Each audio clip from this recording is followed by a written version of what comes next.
আসসালামু আলাইকুম। আজকে আমি আপনাদেরকে বিকালের একটি নাস্তার রেসিপি শেয়ার করতে যাচ্ছি। আপনারা এটি বাচ্চাদের টিফিনেও দিতে পারেন। তো আজকের রেসিপিটা আমি সুজি দিয়ে তৈরি করে দেখাবো। তো চলুন আমার সাথে রেসিপিটা শুরু করা যাক।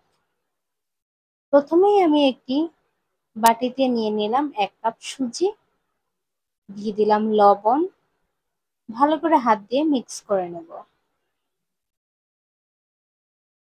দিয়ে দিলাম সাদা তেল, ভালো করে মিক্স হয়ে গেলে আমি এখন এখানে কুসুম গরম পানি অ্যাড করব। 1 কাপ সুজির জন্য আমি 1.5 কাপ কুসুম গরম পানি নিয়ে নিলাম।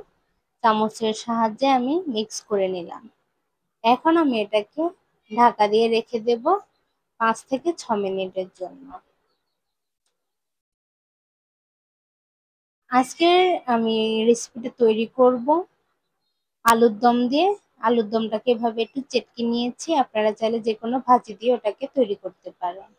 আলুর দমের রেসিপি আমার চ্যানেলে দেওয়া আছে, তাই আর আমি দেখালাম না। ভিডিও লিংক আমি ডেসক্রিপশন বক্সে দিয়ে দিব, আপনারা ওখান থেকে দেখে নিতে পারেন। এখন ঢাকনাটা উঠিয়ে আমি সুজিটাকে আরেকটু ভালো করে মেখে নিলাম।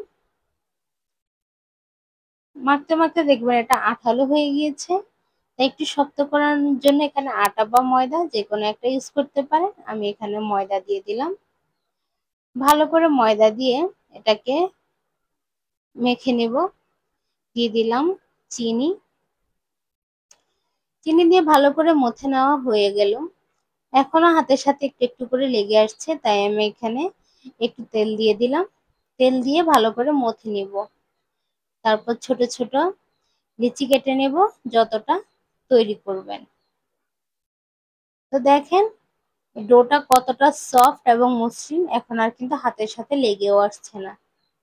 এভাবে আমি লিচিগুলো কেটে নিয়েছি। আমার চ্যানেলের রেসিপিগুলো যদি ভালো লেগে থাকে প্লিজ আমার চ্যানেলটাকে সাবস্ক্রাইব করে দিবেন। এই তো একটা লিচি আমি নিয়ে এখানে একটি রুটি বেলে নেব।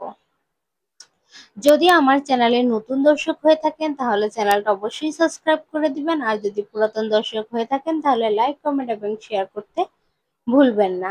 আর কোন ধরনের রেসিপি পেতে চান তাও আমার কমেন্ট বক্সে জানাতে পারেন। তো রুটিটাকে বেশি বড়ও করা যাবে না, আবার বেশি ছোটও করা যাবে না, বেশি পাতলাও না, বেশি মোটাও না। একটা এরকম সাইজের একটা রুটি বেলে নেবেন, তারপর এখানে সেই পুরটা দিয়ে নেবেন। এখন আমরা মোগলাই পরোটা বা এমনি পরোটা যেভাবে মোল্ড করি ঠিক সেইভাবে এটাকে মোল্ড করে নেব। দুই সাইড থেকে নিয়ে পরে দেখে নেন আমি কিভাবে করতেছি। এখন হাত দিয়ে একটু চাপ দিয়ে নিব। এখানে আর কোনো এক্সট্রা পানি ইউজ করতে হবে না, এটা এমনি আঠালো লেগে যাবে, ফুলে আসবে না। তো আমি এভাবে একে একে করে সবগুলো তৈরি করে নিয়েছি। আপনাদের সুবিধার্থে আমি আরেকটু ভাঁজ করে দেখাচ্ছি।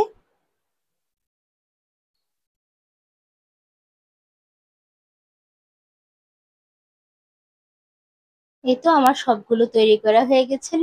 এখন আমি এগুলোকে ভেজে নেব। আপনারা চাইলে এটাকে ডুবো তেলেও ভাজতে পারেন, আমি হালকা তেলে ভাজবো তাই একটি কড়াইতে আমি সামান্য তেল ব্রাশ করে নিয়েছি। এখন এক এক করে দিয়ে নিলাম। এক পাটটা যখন হালকা একটু হয়ে যাবে তখন আমি এটাকে উল্টে দেব। এ সময় অবশ্যই চুলার আঁচটাকে লো টু মিডিয়ামে রাখবেন, হাইটে রাখলে এটা পুড়ে যাবে। এখানে আমি এখন সামান্য তেল দিয়ে নিব। তেলটা আমি ব্রাশ করে সবগুলোর গায়ে গায়ে লাগিয়ে নিব।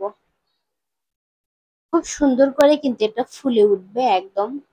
যখন আপনারা ভাজবেন তখনই দেখবেন আর সুন্দর একটি গ্রানও বের হবে। খেতেও কিন্তু খুবই স্বাদ, মুচমুচে হয় অনেকটা। তো এভাবে আমি উল্টে পাল্টে ভেজে নেব। এটা আপনারা বিকালে চায়ের আড্ডায় চায়ের সাথেও খেতে পারেন অথবা বাচ্চাদের টিফিনেও দিতে পারেন। তো এই তো আমারগুলো ভাজা হয়ে গেল, এখন আমি পরিবেশনে চলে গেলাম। আজকের মতো এই পর্যন্তই। পরবর্তীতে নতুন কোনো রেসিপি নিয়ে হাজির হব। আল্লাহ হাফেজ।